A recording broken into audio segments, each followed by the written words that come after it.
मोदी जी भी जाने के 20 साल 30 साल बाद कोई कहे कि मोदी जी ये नहीं किए, मोदी जी और ही करते, तो अलग बात है। आज जो डेली झेलना पड़ता है, ये आपकी चुनौती होती है ना।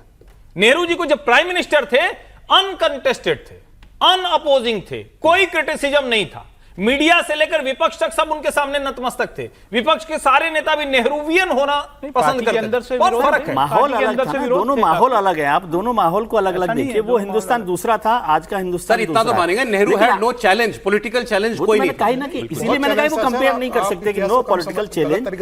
लेकिन नेहरू का तमाम पार्टी को, बड़े नेताओं ने पार्टियां छोड़ी, स्वतंत्र पार्टी किसने बनाई? इनके करीबी लोगों ने पार्टी को छोड़कर अपनी पार्टी तैयार करी, वहां पर नेहरू के खिलाफ हुआ। पार्टी के संगठन में सरदार वल्लभ भाई पटेल और नेहरू के हमेशा 36 का आंकड़ा रहा। सरदार वल्लभ भाई पटेल ने नेहरू के किसी भी विचार को संगठन के अंदर पास नहीं होता। राष्ट्रपति का चुनाव हुआ, राजेंद्र प्रसाद को दूसरी बार राष्ट्रपति नहीं बनाना चाहते थे, पटेल ने उनको राष्ट्रपति बनवाया। कई ऐसे निर्णय में जो नेहरू चाह के भी नहीं। मुझे पार्टी में चलती किसकी थी? नहीं, सरकार में नेहरू की चलती थी, संगठन में पटेल की चलती थी। पटेल के बिना पत्ता भी कांग्रेस का नहीं हिलता था। अच्छा, इसमें कोई दो राय नहीं है। जो नेहरू ने फैसले किए, पटेल ने वो इंप्लीमेंट नहीं होने दिए। नेहरू नहीं चाहते थे कि कांग्रेस के आरएसएस के ऊपर से बैन हटे, पटेल ने बैन उसके ऊपर से हटवाया। नेहरू अंबेडकर भी उस तरह से देखा जा सकता है कि नेहरू और अंबेडकर में भी बड़ा विरोध चलता रहा। मैं ये दूसरी बात कह रहा हूं कि उस हिंदुस्तान को और इस हिंदुस्तान को कंपेयर नहीं किया जा सकता। जो अशोक मलिक साहब ने लिखा, बहुत बेहतर तरीके से उन्होंने लिखा है। मैं समझता हूं जो नेहरू ने हिंदुस्तान दिया, उसको ज्यादा स्पीडी तरीके से मोदी ने बढ़ाया, जो पिछले 20-50 साल में नहीं हुआ। और सब प्रधानमंत्री भी तो आए ना, उसको स्पीड उन्होंने दी है। साइंटिफिक टेम्परामेंट को भी स्पीड इस वक्त में मिली, इंडस्ट्रियलाइजेशन को। बहुत सारे लोग आज पीएसयूज की आलोचना करते हैं। उस समय अगर पीएसयूज नहीं होते तो इंडस्ट्रियलाइजेशन ही नहीं होता। कोई लोग थे क्या देश में जो इस तरह का? आप मानते हैं मोदी के, अच्छा नेहरू छोड़ दी, मोदी के 12 साल और मोदी से पहले के 10 साल, तो ये 12 साल बेहतर है 100%। उसको आप कंपेयर कर सकते हैं कि और ये कहें कि भाई नेहरू, और वही बात है जो राहुल जी ने कही कि जीरो इकोनॉमी को और पांचवी इकोनॉमी, छठी इकोनॉमी को कंपेयर कैसे आप कर सकते हैं। ये वैसी की वैसी बात है कि मेरे दादाजी जो है ना, वो 8वीं क्लास तक ही पढ़े थे, हमारे घर के तो बच्चे भी पीएचडी कर रहे हैं। ये क्या कंपेयर कर सकते हैं आप? ये भारत मंडपम की तस्वीरें, सब नेताओं का वहां पर पहुंचना जो है वो शुरू हो गया है। 2 बातें मैं आपको और बता देता हूं, वो आ जाइए न्यूक्लियर वाली खबर पर आ जाइए, क्योंकि आज हम बदले भारत की बात कर रहे हैं, मोदी ने क्या बदला उसकी बात कर रहे हैं। ये तस्वीरें आप देखते रहिएगा। एक चीज और बदल गई, इस पर चर्चा नहीं हो पाई, लेकिन ये बहुत बड़ी डेवलपमेंट है। भारत की न्यूक्लियर पॉलिसी बदल गई भाई। भारत ने पहली बार 12 परमाणु हथियार तैनात किए हैं। तैनाती शब्द इंपॉर्टेंट है। ये सिपरी की रिपोर्ट है, उसको एक अथॉरिटी माना जाता है दुनिया भर में जहां कहीं भी बड़े वेपन्स जो हैं वो डिप्लॉय होते हैं, और उसका स्टॉकहोम में इंस्टीट्यूट है। उसने ये रिपोर्ट दी है कि पहली बार न्यूक्लियर पावर बनने के बाद भारत ने 12 परमाणु हथियार तैनात कर दिए हैं।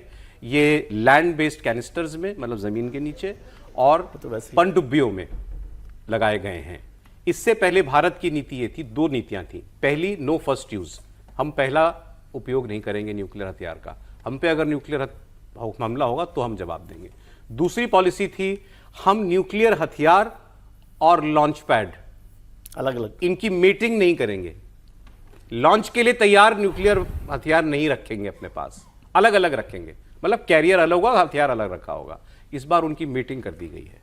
अब लॉन्चर पर न्यूक्लियर हथियार लगा हुआ है, यह पहली बार हुआ है, और ये बहुत बड़ा चेंज है। मुझे राहुल जी बताइए कि ये स्ट्रेटेजिक फोर्सेस कमांड इंडिया का जो है जी, वो इन हथियारों की देखरेख करता है। बट ये क्या, ये है इतना बड़ा डेवलपमेंट जितना?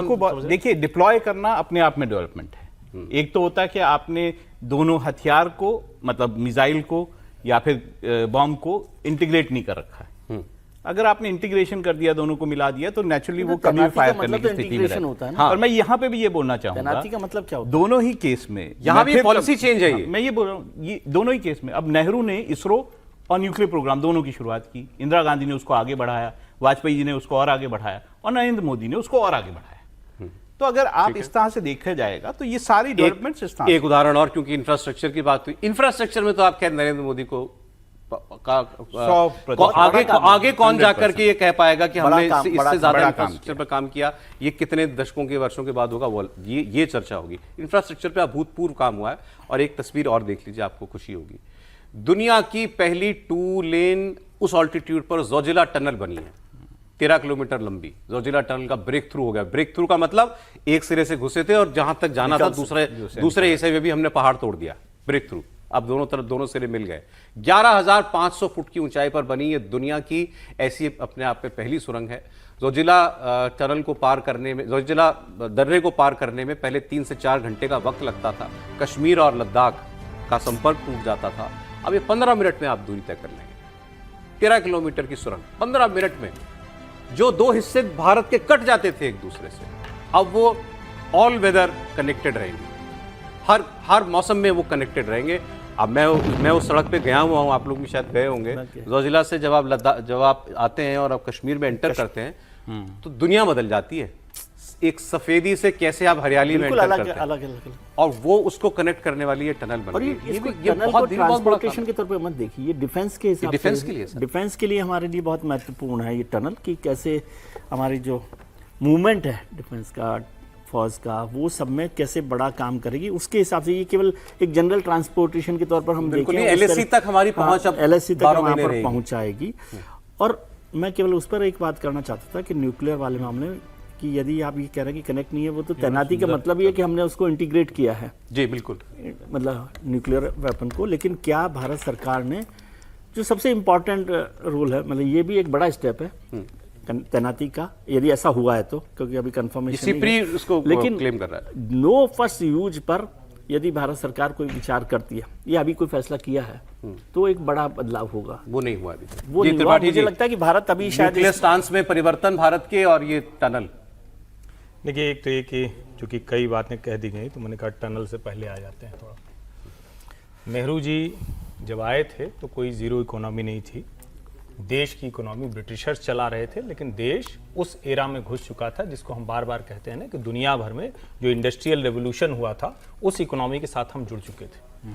सिर्फ हम रेलवे ट्रैक की बात कर लें, सिर्फ रेलवे ट्रैक की बात कर लें, मैं एक एक चीज से शुरू करता हूं। तो जो ब्रिटिशर्स बना के गए थे उसके बाद हमने कितनी ग्रोथ की, इसकी एक तुलना कर लें। इस सरकार के इंफ्रास्ट्रक्चर की तुलना सिर्फ और सिर्फ अटल जी के कार्यकाल से की जा सकती है। ठीक है।